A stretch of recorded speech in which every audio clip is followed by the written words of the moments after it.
Hello दोस्तों, कैसे हैं आप सभी। मैं आशा करता हूँ आप सब ठीक होंगे। अगर आप भूत प्रेत से जुड़ी डरावनी कहानियाँ सुनना व देखना पसंद करते हैं तो आप हमारे इस यूट्यूब चैनल को सब्सक्राइब कर लें और साथ ही बेल आइकन प्रेस कर लें। मैं आप सभी के लिए ऐसी रोमांचक और रहस्यमयी डरावनी कहानियाँ लाता रहूँगा। तो दोस्तों चलिए, अब बिल्कुल भी देर न करते हुए मैं आप सभी को ले चलता हूँ हमारी आज की कहानी की तरफ। कई बार ऐसा होता है जब हमारे सामने कुछ ऐसा घटित होता है जिसकी उम्मीद हमें भी नहीं होती, जिन शक्तियों को हम अंधविश्वास या मन गढ़ंत मानकर नज़रअंदाज कर देते हैं। जब वो हमारी आंखों के सामने जीवित रूप लेकर उपस्थित हो जाती है तो हमारे पास उन पर विश्वास करने के अलावा और कोई रास्ता नहीं बचता। दोस्तों, ऐसी एक घटना आज मैं आपको बताने जा रहा हूँ, जिनका गवाह बनने वाले आपके और हमारे जैसे आम लोग ही थे। लेकिन अपने सामने उस अलौकिक ताकत को देखना कोई आसान काम नहीं था। दोस्तों, साल 1936 की एक रात इंग्लैंड में स्थित रेहम हॉल में एक महिला के साये को देखा गया और वह साया सभी को भूरे रंग के कपड़ों में दिखा था, जिसकी वजह से उसे आज ब्राउन लेडी के नाम से जाना जाता है। स्थानीय लोगों का कहना है कि जिस ब्राउन लेडी का साया नजर आता है उसका नाम लेडी डोरोथी था और वह चार्ल्स टाउनसेंड नाम के एक व्यक्ति की दूसरी पत्नी थी। डोरोथी ने अपने पति के साथ विश्वासघात किया था और सच्चाई का पता चलने के बाद चार्ल्स ने उसे सजा के तौर पर उसी हाल के एक कमरे में बंद कर दिया और कमरे में ही उसकी मौत हो गई थी।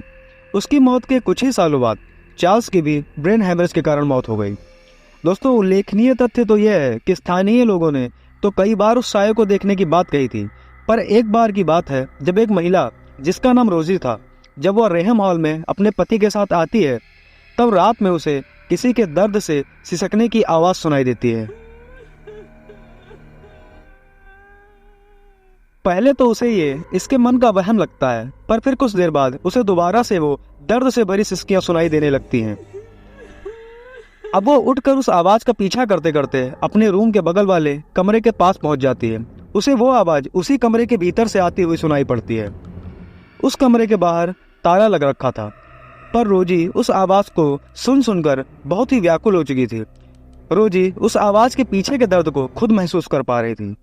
उसे भी ये नहीं समझ आ रहा था कि ये उसके साथ क्या हो रहा है।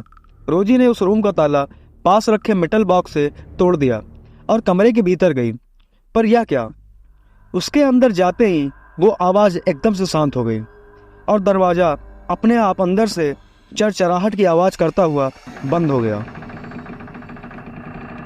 रूम में चारों तरफ सिर्फ अंधेरा फैला हुआ था। अब रोजी डर के कारण बहुत ज्यादा सहम चुकी थी। उसने चिल्लाते हुए पूछा, कौन है यहाँ? उसने कई बार पूछा पर उसे कोई भी जवाब नहीं मिला। अब वह उस रूम से निकलने के लिए रूम का दरवाजा पीटने और आवाज देने लगी कि शायद कोई बाहर से उसकी आवाज सुनकर उसकी मदद के लिए आ जाए, पर वह कमरा एकदम पीछे की तरफ होने के कारण रोजी की आवाज किसी तक नहीं पहुंच पा रही थी। रोजी चिल्लाती रही, फिर अचानक से किसी ने रोजी के कंधे पर हाथ रखा। इस वक्त मानो रोजी के शरीर का सारा खून ही ठंडा पड़ गया हो, पर रोजी हिम्मत करके पीछे मुड़ी। फिर उसने जो देखा उसे देख उसकी सारी हिम्मत ने जवाब दे दिया, क्योंकि उसके पीछे एक बहुत ही डरावनी शकल की महिला, जिसका पूरा शरीर सड़ चुका था, जगह जगह से मांस के लोथड़े लटक रहे थे। उसे देख रोजी जोर जोर से चिल्लाने और रोने लगी कि मैंने तुम्हारा क्या बिगाड़ा है, मुझे जाने दो।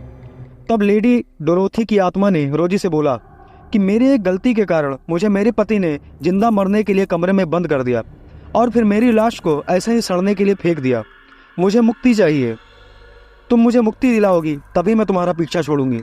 रोजी ने उसकी बात मान लेने में ही अपनी भलाई समझी और फिर उस रूम का दरवाजा अपने आप भयावह आवाज करता हुआ खुल गया और फिर रोजी ने जाकर पहले अपनी पति को नींद से उठाया और उसे सब कुछ बताया जो बीते कुछ घंटों में उसके साथ हुआ। उसके पति ने भी उसकी सारी बातों पर विश्वास किया और लेडी डोरोथी के आत्मा के बताए हुए जगह पर जाकर उसकी लाश के बचे अवशेषों को उसके धर्म के अनुसार अंतिम क्रिया करके उससे खुद को बख्श देने की प्रार्थना की। दोस्तों, रोजी को नहीं पता कि लेडी डोरोथी की आत्मा को मुक्ति मिली या नहीं, पर उसे दोबारा कभी भी लेडी डोरोथी की आत्मा ना ही दिखी और ना ही कभी उसे परेशान किया। तो दोस्तों, ये थी हमारी आज की कहानी। आपको ये कहानी कैसी लगी कमेंट करके जरूर बताइएगा और साथ ही साथ अगर आप अपने साथ घटित कोई भी डरावनी या रहस्यमयी घटना हमारे साथ साझा करना चाहते हैं तो आप मुझे इंस्टाग्राम, फेसबुक व व्हाट्सएप पर लिख सकते हैं, जिनके लिंक्स आपको डिस्क्रिप्शन में मिल जाएंगे। तो दोस्तों, मिलते हैं कुछ और रोचक दिल दहला देने वाली खौफनाक कहानियों के साथ। तब तक के लिए टेक केयर।